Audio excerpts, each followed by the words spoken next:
শ্রেণীর এডুকেশন বিষয়ের প্রথম অধ্যায়ের এমসিকিউ ও এসিকিউ নিয়ে আমার এই ভিডিও। উচ্চ মাধ্যমিকের জন্য 100% এই প্রশ্নগুলো কমন আসবে, তাই ধৈর্য সহকারে এই কয়েক মিনিটের ভিডিও অবশ্যই সমস্ত ছাত্রছাত্রীকে দেখার জন্য অনুরোধ থাকলো। প্রথম অধ্যায় শিখন। এই প্রথম অধ্যায়ের প্রথম প্রশ্ন, শিখনের দ্বিতীয় স্তরটি হলো না পুনরুদ্রেক। দ্বিতীয় প্রশ্ন, মানসিক ক্ষমতার দলগত উপাদান নামক তত্ত্বের প্রবক্তা হলেন কে? না থার্স্টন।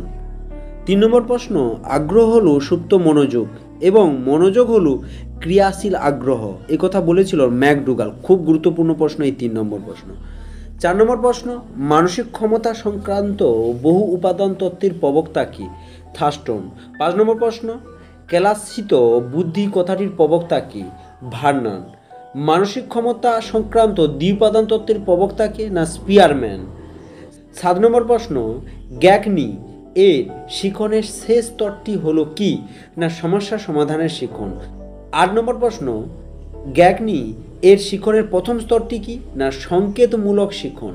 9 নম্বর প্রশ্ন, থার্স্টনের বহু উপাদান তত্ত্বে এম বলতে বোঝায় স্মৃতি। শিখনের শেষ স্তরটি হলো কি? খুব গুরুত্বপূর্ণ প্রশ্ন, প্রত্যাভিজ্ঞা। 11 নম্বর প্রশ্ন, জি উপাদান প্রয়োজন হয় সব কাজে। 12 নম্বর প্রশ্ন, মনোযোগ একটি বাহ্যিক নির্ধারক হলো তীব্রতা। 13 নম্বর প্রশ্ন, স্মৃতির প্রথম স্তরটি কি? না শিখন।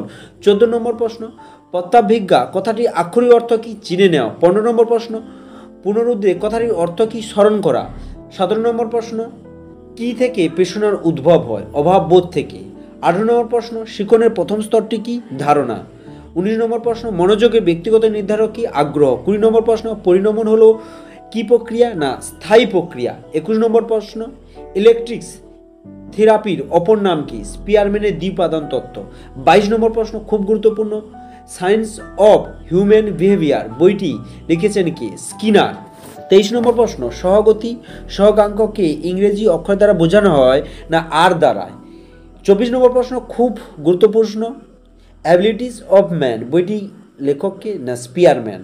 25 নম্বর প্রশ্ন, মনোবিজ্ঞান হলো ড্যাশ বিজ্ঞান না আচরণের বিজ্ঞান। 26 নম্বর প্রশ্ন, স্পিয়ারম্যানের দ্বিউপাদান তত্ত্বের দুটি উপাদান হলো কি? না জি এবং এস সংক্ষেপে বলা হয়। 27 নম্বর প্রশ্ন, বুদ্ধাঙ্ক কথাটি প্রথম প্রবর্তন করেন কি? খুব গুরুত্বপূর্ণ প্রশ্ন, লুইস টার্নস। 28 নম্বর প্রশ্ন, বহু বুদ্ধি তত্ত্বের প্রথম প্রবক্তাকে? না গার্ডেনার। 29 নম্বর প্রশ্ন, প্রাথমিক শিক্ষা তত্ত্বের জনক কাকে ধরা হয়? থার্স্টনকে। 30 নম্বর প্রশ্ন, থার্স্টনের বহু উপাদান তত্ত্বের এস বলতে বোঝানো কি? না স্থান ও প্রত্যাখ্যান। 31 নম্বর প্রশ্ন, থার্স্টনের বহু উপাদান তত্ত্বে পি বলতে কি বোঝানো হয়? প্রত্যাখ্যানের। 32 নম্বর প্রশ্ন, থার্স্টনের বহু উপাদান তত্ত্বে ভি বলতে কি বোঝানো হয়? ভাষাবোধ। 33 নম্বর প্রশ্ন, পরিণমন কথাটির অর্থ কি? না বেড়ে ওঠা। 34 নম্বর প্রশ্ন, মনোবিদ গিলফোর্ড বুদ্ধি তত্ত্বকে বিশ্লেষণ করেছে কিভাবে? ত্রিমাত্রিকভাবে। 35 নম্বর প্রশ্ন, সি বুদ্ধি বিশটা সংজ্ঞাটি দিয়েছেন কে? না ভার্নার। 36 নম্বর প্রশ্ন, বুদ্ধির একটি বৈশিষ্ট্য কি? না বুদ্ধি যে কোনো পরিস্থিতিতে ব্যক্তিকে সংগতি বিধানে বা অভিযোজনে সাহায্য করে। 37 নম্বর প্রশ্ন, বুদ্ধি অভিজ্ঞা কি? না ছাত্রছাত্রীদের পারদর্শিতা বা শিক্ষাগত সার্বিক মূল্যায়নের জন্য যে ধরনের পরিমাণ পদ্ধতির ব্যবহার করা হয় তাকে বুদ্ধি অভিজ্ঞা বলা হয়। 38 নম্বর প্রশ্ন, মনোযোগের একটি বৈশিষ্ট্য উল্লেখ করো। না কিছু সময় অন্তর মনোযোগ চলে যায় এবং পরে তা আবার ফিরে আসে। 39 নম্বর প্রশ্ন, স্পিয়ারম্যানের স্টেডার সমীকরণ তত্ত্বের আর বলতে কি বোঝানো হয়? না সহগতির সহগাঙ্ককেই বোঝানো হয়। থার্স্টনের বহু উপাদান তত্ত্বে এস বলতে বোঝায় না স্থান প্রত্যাখ্যানের ক্ষমতাকেই বোঝায়। এই অধ্যায় থেকে অনেক প্রশ্ন রয়েছে, তা থেকে আমি যতগুলি সম্ভব সাজেশন করে আমি তোমাদের দিয়েছি। তোমরা পারলে এই ধৈর্য সহকারে স্ক্রিনশট নিয়ে নিতে পারো। হ্যাঁ, না হলে তোমরা কি করবে, এই ভিডিওর ডেসক্রিপশান লিঙ্কে গিয়ে পিডিএফ ডাউনলোড করে অবশ্যই পড়বে। পরীক্ষায় 100% এই প্রশ্নগুলো আসবে। আমি শেষের দিকের প্রশ্নগুলো পড়ছি, তোমরা এই বুদ্ধাঙ্ক বা আগ্রহ কাকে বলে, শিখন কাকে বলে, খুব গুরুত্বপূর্ণ প্রশ্ন, অবশ্যই পড়ে যাবে। 100% পরীক্ষায় আসবে। বারবার বলছি, স্মৃতি কাকে বলে, পুনরুদ্রেক কাকে বলে, হ্যাঁ এইভাবে আমি সুন্দরভাবে প্রশ্নগুলো সাজিয়েছি। পরিণমন কাকে বলে, আগ্রহ কাকে বলে, খুব গুরুত্বপূর্ণ প্রশ্ন আমি সুন্দরভাবে সাজিয়েছি। মোট রয়েছে 70 থেকে 72টি প্রশ্ন দিয়েছি। একেবারে শেষ পর্যায়ে চলে এসেছি। প্রত্যাভিজ্ঞা কথার অর্থ কি? চিনে নেওয়া। বুদ্ধি বাছাই তত্ত্বের প্রবক্তাকে? না থমসন।